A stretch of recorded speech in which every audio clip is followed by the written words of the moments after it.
Shalom adik-adik. Wah, belum ada suaranya. Sekali lagi ya. Shalom adik-adik. Oke. Nah adik-adik, sebelum kita memulai ibadah kita hari ini, yuk kita baca Mazmur 91. Mazmur 91 ayat 1 sampai 16. Dalam lindungan Allah, orang yang duduk dalam lindungan yang maha tinggi dan bermalam dalam naungan yang maha kuasa akan berkata kepada Tuhan, tempat perlindunganku dan kubu pertahananku, Allahku yang ku percayai. Sungguh, dialah yang akan melepaskan engkau dari jerat penangkap burung, dari penyakit sampar yang busuk. Dengan kepaknya ia akan menudungi engkau, di bawah sayapnya engkau akan berlindung, kesetiaannya ialah perisai dan pagar tembok. Engkau tak usah takut terhadap kedahsyatan malam, terhadap panah yang terbang di waktu siang, terhadap penyakit sampar yang berjalan di dalam gelap, terhadap penyakit menular yang mengamuk di waktu petang. Walau 1.000 orang rebah di sisimu dan 10.000 di sebelah kananmu, tetapi itu tidak akan menimpamu. Engkau hanya menontonnya dengan matamu sendiri dan melihat pembalasan terhadap orang-orang fasik. Sebab Tuhan ialah tempat perlindunganmu, yang maha tinggi telah kau buat tempat perteduhanmu. Malapetaka tidak akan menimpa kamu, dan tulah tidak akan mendekat kepada kemahmu. Sebab malaikat-malaikatnya akan diperintahkannya kepadamu untuk menjaga engkau di segala jalanmu. Mereka akan menatang engkau di atas tangannya, supaya kakimu jangan terantuk kepada batu. Singa dan ular tedung akan kau langkahi, engkau akan menginjak anak singa dan ular naga. Sungguh hatinya melekat kepadaku, maka aku akan meluputkannya. Aku akan membentenginya, sebab ia mengenal namaku. Bila ia berseru kepadaku, aku akan menjawab. Aku akan menyertai dia dalam kesesakan, aku akan meluputkannya dan memuliakannya. Dengan panjang umur akan ku kenyangkan dia, dan akan ku perlihatkan kepadanya keselamatan daripadaku. Terima kasih adik-adik. Sekarang kita akan membaca Pentakosta yang ketiga. Pentakosta ketiga. Apa yang dimaksud dengan Pentakosta ketiga? 1. Pentakosta ketiga adalah pencurahan Roh Kudus yang dahsyat di zaman ini, melebihi yang terjadi di Azusa Street. 2. Pentakosta ketiga akan mengakibatkan penuaian jiwa yang terbesar dan yang terakhir sebelum Tuhan Yesus datang kembali. 3. Pentakosta ketiga akan membangkitkan generasi Yeremia, yaitu anak-anak muda yang dipenuhi Roh Kudus, cinta mati-matian kepada Tuhan Yesus, tidak kompromi terhadap dosa, dan akan bergerak untuk memenangkan jiwa. 4. Pentakosta ketiga lahir di Indonesia dan bergerak ke bangsa-bangsa. Gerakan ini dari timur ke barat dan akan kembali ke Yerusalem. 5. Pentakosta ketiga akan memberikan kuasa untuk menyelesaikan amanat agung dan setelah itu Tuhan Yesus datang kembali. Nah adik-adik, sebelum kita memulai memuji Tuhan, yuk kita berdoa dulu. Lipat tangannya, tutup matanya. Tuhan Yesus, terima kasih kalau hari ini kami boleh beribadah kembali Tuhan. Walaupun melalui online, kami percaya hadirat Tuhan hadir di tengah-tengah kami. Kami mau memuji, kami memuliakan nama Tuhan. Di dalam nama Tuhan Yesus, haleluya, amin. Ada sukacita? Lambaikan tangannya walaupun kakak gak lihat, tapi Tuhan Yesus lihat ya. Nah kita menyanyikan lagu Tuhan Yesus baik, tapi kalau kakak bilang Tuhan Yesus, kalian jawab baik ya. Tuhan Yesus baik, Tuhan Yesus baik, Tuhan Yesus baik. Kita menyanyikan lagu Tuhan Yesus baik. Yuk tepuk tangannya.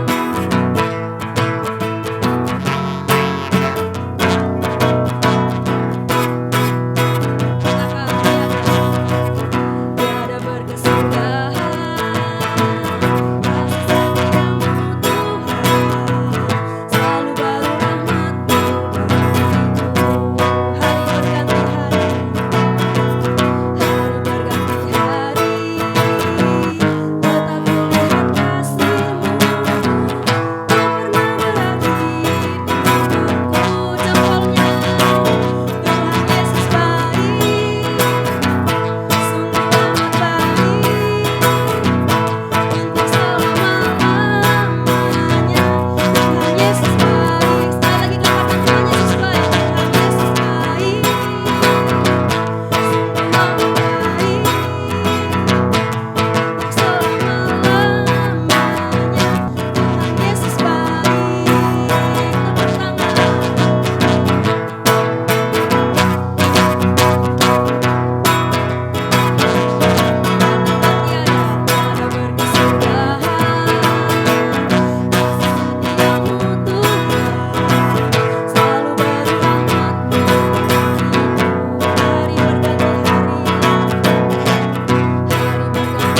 Adik-adik masih semangat kan buat memuji Tuhan?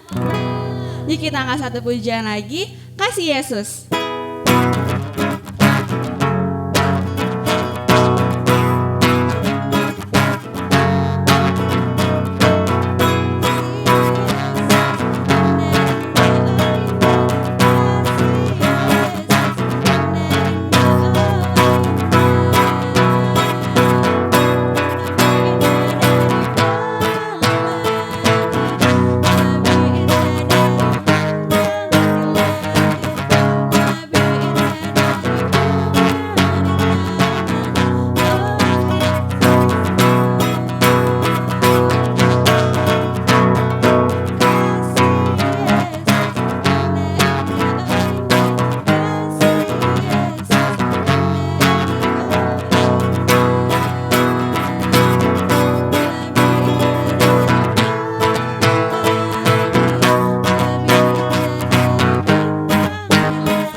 Nah, adik-adik dipersilakan duduk, kita akan menyembah Tuhan. Mari kita siapkan hati kita untuk kita menyanyi kemenangan terjadi di sini.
Saat ini kami siap Tuhan untuk mendengarkan sebagian dari kebenaran firman Tuhan. Berkati kakak-kakak yang akan memberitakan firman, biar kiranya Tuhan firman itu boleh tertanam di dalam hati kami dan kami boleh berbuah ya Bapa. Di dalam nama-Mu kami berdoa dan ucap syukur. Haleluya. Amin. Shalom adik-adik, tiba saatnya kita akan mendengarkan firman Tuhan. Yuk disiapkan hati, Alkitab, dan tentunya telinga dong ya. Nah, hari ini kakak mau bercerita mengenai kisah Nabi yang bernama Nabi Yehezkiel. Siapa adik-adik?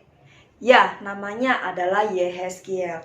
Nah, Alkitabnya mari kita sama-sama buka dari kitab Yehezkiel pasal 37 ayat 1-14. Nah, ceritanya adalah pada suatu kali Nabi Yehezkiel dibawa Tuhan ya ke suatu lembah yang sangat gelap.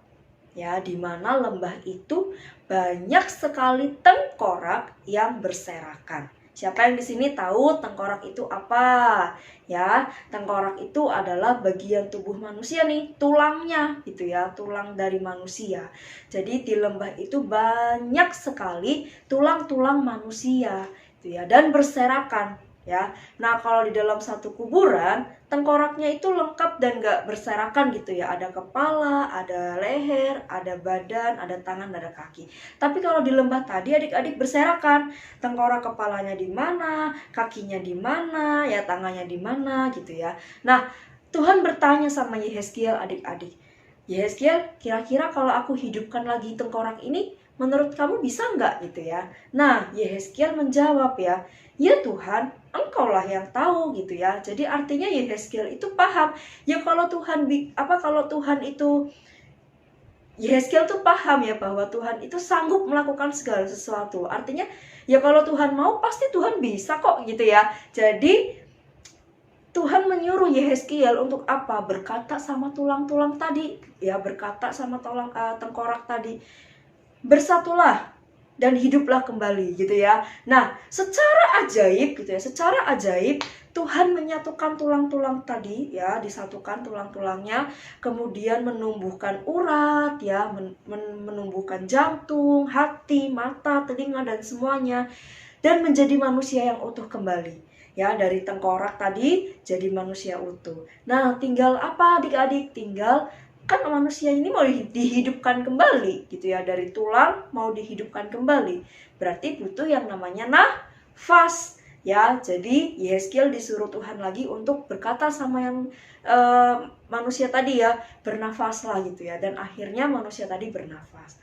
Nah, ternyata adik-adik dari cerita tersebut ya, ini adalah kisah di mana waktu itu bangsa Israel itu berada di dalam tekanan yang sangat menyakitkan. Ya, mereka berada di keputusasaan. Mereka berada di lembah kekelaman. Ya, mereka berada di mana mereka tidak ingin hidup kembali. Mereka ingin mengakhiri hidup mereka. Nah, Yehezkiel diutus sama Tuhan, diberikan kuasa kepada Tuhan untuk bisa memberkati orang-orang Israel. Ya, nah dengan apa? Ya dengan tadi ya, menunjukkan bahwa siapa yang bisa membangkitkan tulang tadi menjadi manusia hidup? Ya Tuhan sendiri adik-adik. Jadi dimana ketika tidak ada harapan, ketika kita merasa sepertinya nggak ada jalan nih gitu ya. Nah ingat, ada Tuhan yang memberikan kita harapan. Ya, nah kita sebagai orang Kristen adik-adik diutus Tuhan untuk bisa memberkati banyak orang dengan perkataan kita. Seperti Nabi Yehezkiel tadi adik-adik ya, Tuhan juga memberikan kuasa perkataan buat kita bisa memberkati banyak orang. Nah, Kak gimana nih Kak kita bisa lihat teman kita itu dalam masalah atau enggak gitu ya. Nah, kadang-kadang mungkin secara nggak sadar gitu ya, teman kita itu ada masalah. Ya dengan cara mungkin mereka diam, dengan cara mungkin mereka berantem sama temannya atau hal-hal yang lain. Nah, kita sebagai orang Kristen nggak boleh ngikutin gitu ya. Justru kita harus mengingatkan ya bahwa ada pengharapan di dalam Tuhan. Ada kuasa juga di dalam Tuhan. Tuhan. Nah, adik-adik, jangan sampai perkataan yang kita keluarkan itu adalah perkataan yang sia-sia, perkataan yang menjatuhkan orang, ya. Perkataan yang masa kita panggil nama teman kita dengan sebutan yang lain gitu ya. Itu sebenarnya tidak boleh ya adik-adik. Kenapa? Karena itu adalah berdosa. Tuhan gak suka dengan hal itu.